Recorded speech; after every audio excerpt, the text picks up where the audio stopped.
Di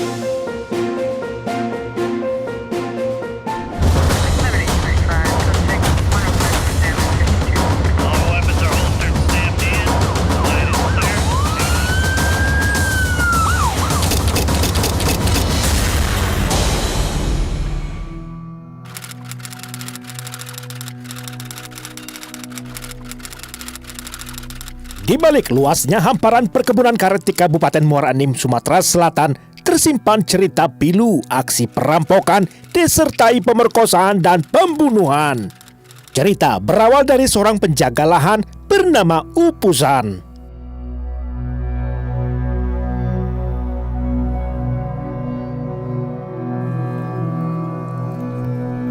Warga desa Suban Baru mengenal sosoknya bernama Upusan, pemuda berusia 33 tahun yang juga seorang pengangguran, seorang mantan narapidana atau bisa disebut warga binaan. Ia bertahan hidup di bawah tanggungan orang tua, membantu menjaga lahan kebun karet milik Badarudin, ayah kandungnya.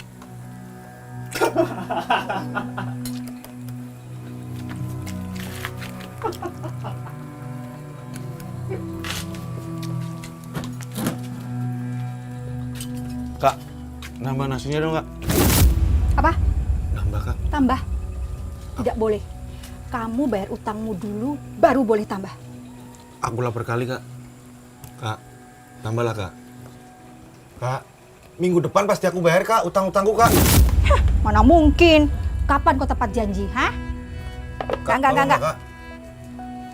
Kak, tolong, Kak. Minggu depan pasti aku lunasin, Kak, utang-utangku, Kak.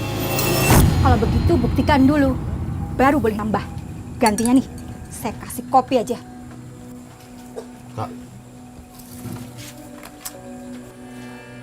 Utang menumpuk di warung makan, Upusan merasa tak ada pilihan, apalagi kemampuan ekonomi orang tuanya serba pas-pasan. Di dunia ini nggak ada yang gratis, Dek. Semua orang harus cari kerja supaya bisa makan, cari duit, jangan ngutang terus. Diem, Glenn.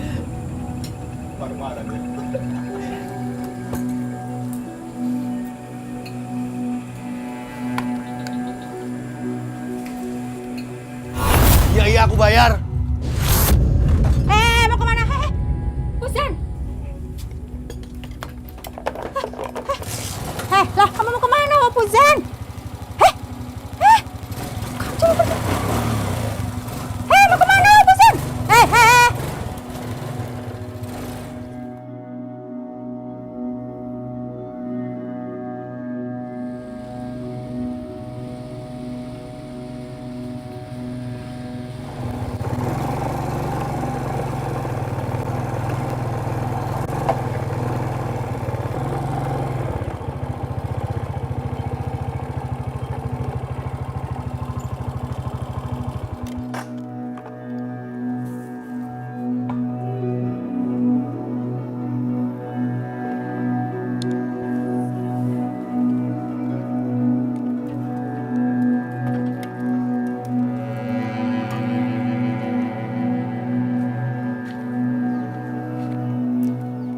Kemiskinan tidaklah asing bagi Upusan, terlebih ia sudah memiliki pengalaman suram.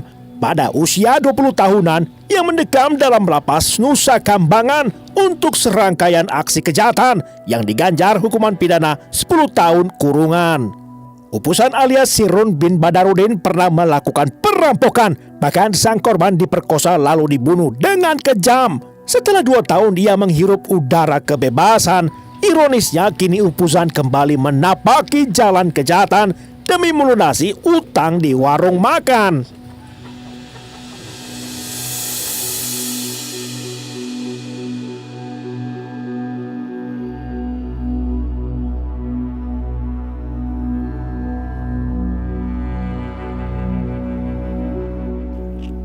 Seperti anjing kembali ke muntahnya, demikianlah Upusan bertekad untuk mengulangi perbuatannya, kembali merampok tak sedikit pun jera.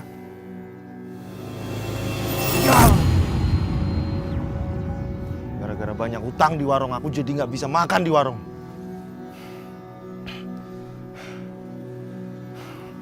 Harus bayar pakai apa coba? Pakai getah karet.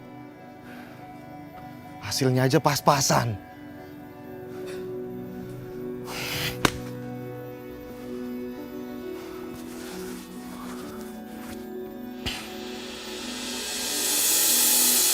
Kalau begini, aku lebih baik kembali merampok saja. Lagian mustahil aku kembali kerja. Iya, merampok. Aku harus merampok lagi.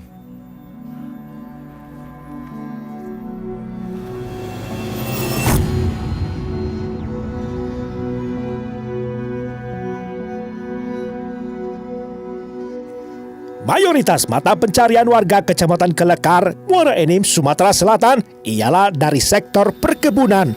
Karet, kelapa sawit, dan kopi jadi komoditas unggulan, termasuk keluarga Umar Nani dan Hirowati yang mampu menyekolahkan putri mereka Fatmi Rohayanti alias Mimi hingga ke bangku perguruan tinggi. Fatmi merupakan mahasiswi UIN Raden Fatah Palembang tingkat semester 3, mengambil jurusan hukum keluarga Islam di Fakultas Syariah. Manakala masa libur kuliah, Fatmi pulang bersilaturahmi dengan keluarga.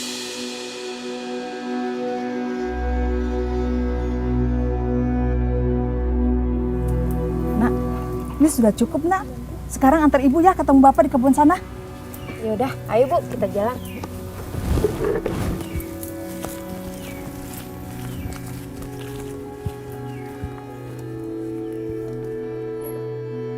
Bila di kampung halaman, Fatmi sering membantu antar jemput orang tuanya di perkebunan.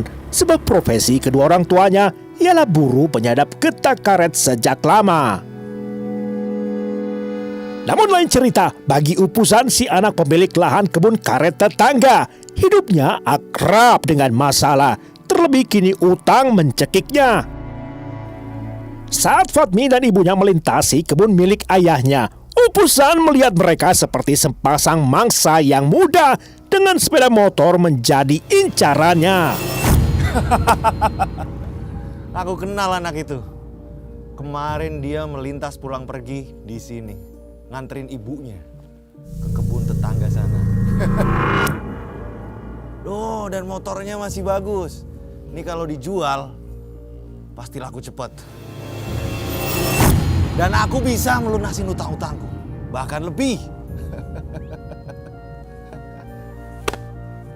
Sebentar lagi dia pasti lewat sini. Dan pasti sendirian dia.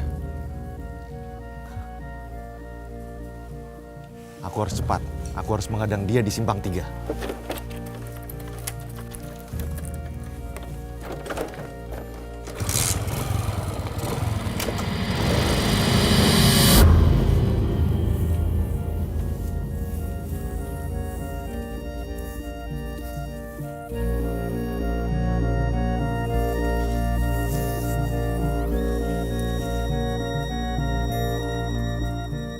Tanpa pikir panjang lagi, Upusan lekas bersembunyi dengan taktik menyergap Fatmi Rohayanti binti Umar Nani.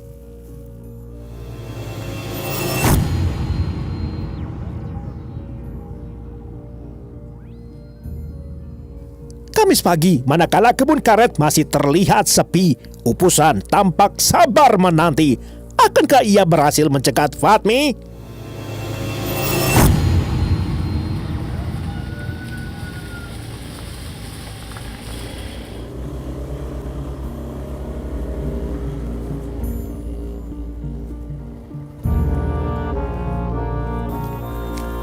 Nak, kamu langsung pulang aja ya. Biar nanti ibu sama bapak pulang sendiri. Kamu langsung pulang ke rumah. Iya Bu, ya udah kalau gitu aku pulang duluan ya. Ya udah, hati-hati ya. Hirowati melepas Fatmi pergi tanpa ada firasat buruk sama sekali. Ia dan suaminya Umar Nani langsung bekerja setelah diantar oleh Fatmi. Celakanya, yang tak diketahui oleh mereka bahwa anak gadis kesayangan mereka sedang menuju perangkap malapetaka. Akankah keberuntungan memihak padanya?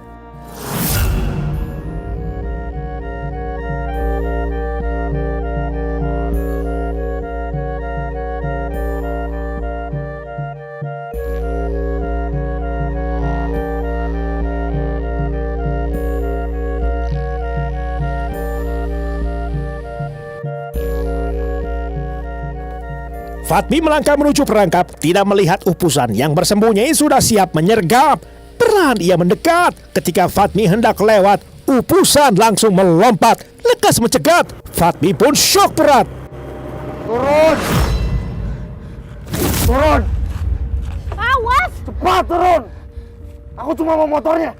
Turun!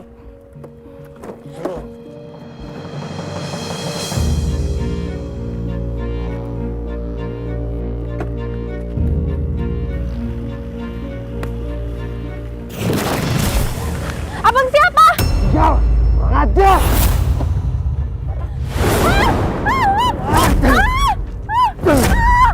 Diam! Diam! Diam! Diam! Diam kamu! Diam! Udah nurut! Aduh. Mau saya mau pulang. Diam!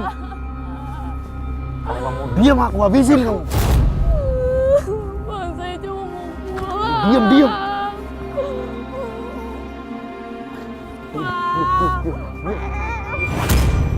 Fatmi tampak tidak berdaya. Ia tidak bisa menandingi tenaga seorang pria. Oleh karena ulahnya, mendadak ia disandra. Si anak dara digiring menuju semak belukar dekat sungai Kelekar. Sekitar 50 meter jaraknya dari lokasi pertama, yakni di lahan kebun karet milik kepala desa, Ferry namanya. Jangan coba-coba melarikan diri. Kalau kamu melarikan diri, akan kuhabisi.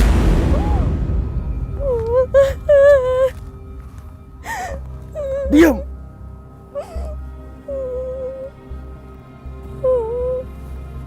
Awas.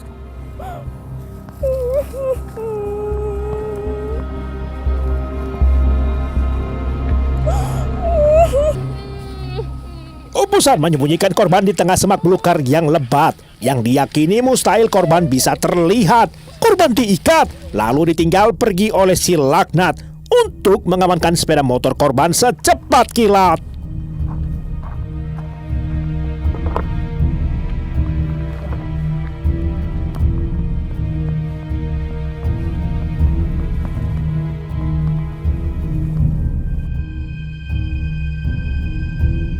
Walau memiliki kesempatan, tetapi Fatmi tidak mempunyai kekuatan. Di tengah semak belukar sendirian, Fatmi berjuang melepaskan ikatan, tetapi selalu gagal kemudian. Sampai tibalah upusan kembali ke lokasi semula. Fatmi masih tertawan, terikat tak berdaya. Ketika matanya tergoda pada kemolekan si anak dara, timbulan niat busuk untuk memperkosa. Maka semua hawa nafsu neraka mendidih dalam hati dan pikirannya. Diam! Dan takutlah si anak dara menderita, dijadikan objek pemuas nafsu semata. Perlawanan Fatmi membuka jalan bagi aksi Rajapati. Dicekik lalu dicerat 2 kali. Tamatlah riwayat Fatmi Rohayanti. Lantas disusunlah rencana ketiga. Upusan menyingkirkan jenazah korban, mengaburkan jejak-jejak kejahatan. Ia menyeret jenazah korban ke lokasi ketiga, ke semak belukar yang berjarak sekitar 10 meter dari pinggir sungai Kelekar. Tidak cukup sekali, upusan kembali melampiaskan berahi pada jenazah Fatmi Rohayanti. Sungguh keji, tidak manusiawi.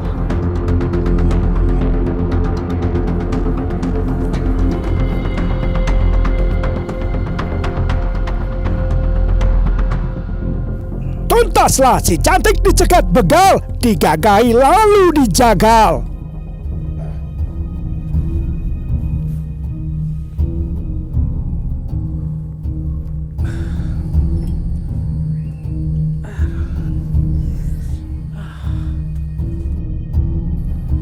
Fatmi, di mana ya? Fatmi, di mana nak? Fatmi, Sementara di tempat terpisah, setibanya di rumah, orang tua Fatmi, pasangan Umar Nani dan Hirawati mendadak curiga ketika tidak menemukan Fatmi di rumah. Secara naluriah, Hirawati mengkhawatirkan keselamatan putrinya. Fatmi, Fatmi di mana nak? Fatmi, Pak! Bangun, Pak! Bangun, Pak! Pak, bangun! Anak kita menghilang, Pak. Fatmi nggak ada di rumah, Pak. Yang benar, Ibu. Iya. Pak, ayo kita minta bantuan warga, Pak. Iya, Bu. Ayo, Pak. Ayo, Bu. Ayo. Warga desa Suman Baru pun gempar. Lantas kabar hilangnya Fatmi langsung cepat tersebar di seluruh kecamatan Kelekar. Masih adakah harapan bagi Fatmi Rohayanti? Anak gadis saya hilang.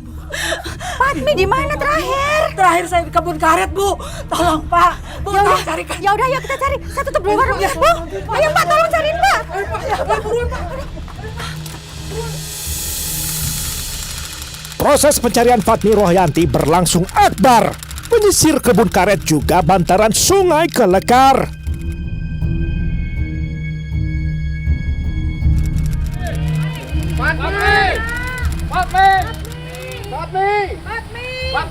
Di mana nak? Fatmi.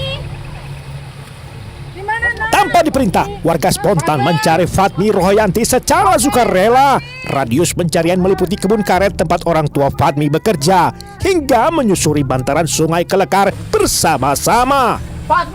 Yang tabah ya Bu. Insya Allah pasti ketemu. Makasih, Bu. Fatmi.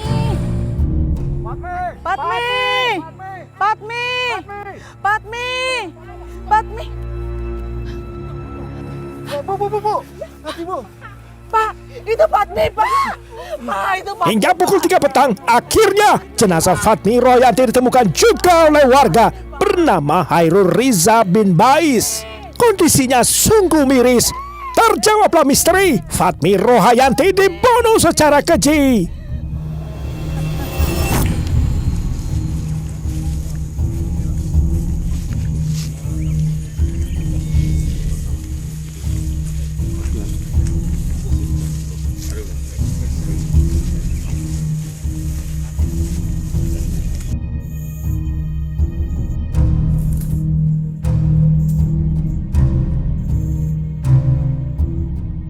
Hingga kemudian, polisi Resort Muara Enim memulai penyelidikan untuk mendukung kerja unit Reskrim Polsek Gelumbang di lapangan.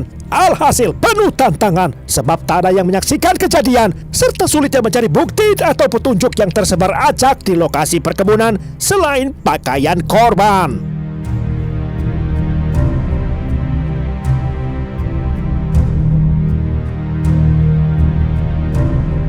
Sebanyak 3 saksi menjalani pemeriksaan yang dilanjutkan terhadap para pemilik juga penjaga lahan. Satu nama menarik perhatian, yakni Upusan yang tercatat seorang residivis kasus perampokan.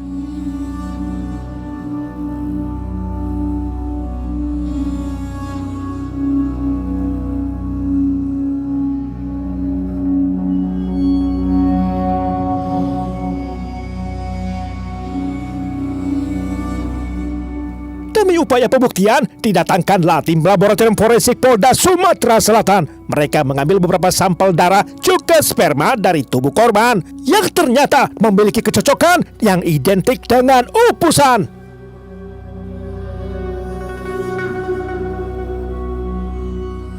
Tanpa ragu lagi, polisi langsung menangkap Upusan setelah mendapatkan bukti sehingga Upusan tak bisa lagi berdalih, lalu mengakui telah merampok, memperkosa dan membunuh Fatmi Rohayanti.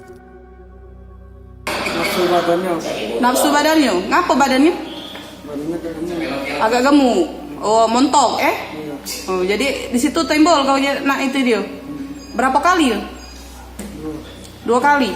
Pertama, dia masih sebelum dia mati. Terus?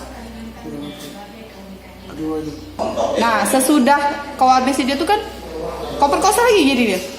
Apa membuat kau ini apa namanya muncul lagi nak memperkosa dia lagi tuh? Kurang puas. Sampai akhirnya duduk di kursi terdakwa, Majelis Pengadilan Negeri Muara Enim menyatakan dirinya terbukti bersalah telah melakukan pembunuhan dengan pemberatan pula. Oleh karena itulah, Upusan dijatuhi hukuman pidana seumur hidup mendekam dalam penjara. Putusan masih jauh dari harapan keluarga korban yang mengharapkan hukuman mati yang dijatuhkan.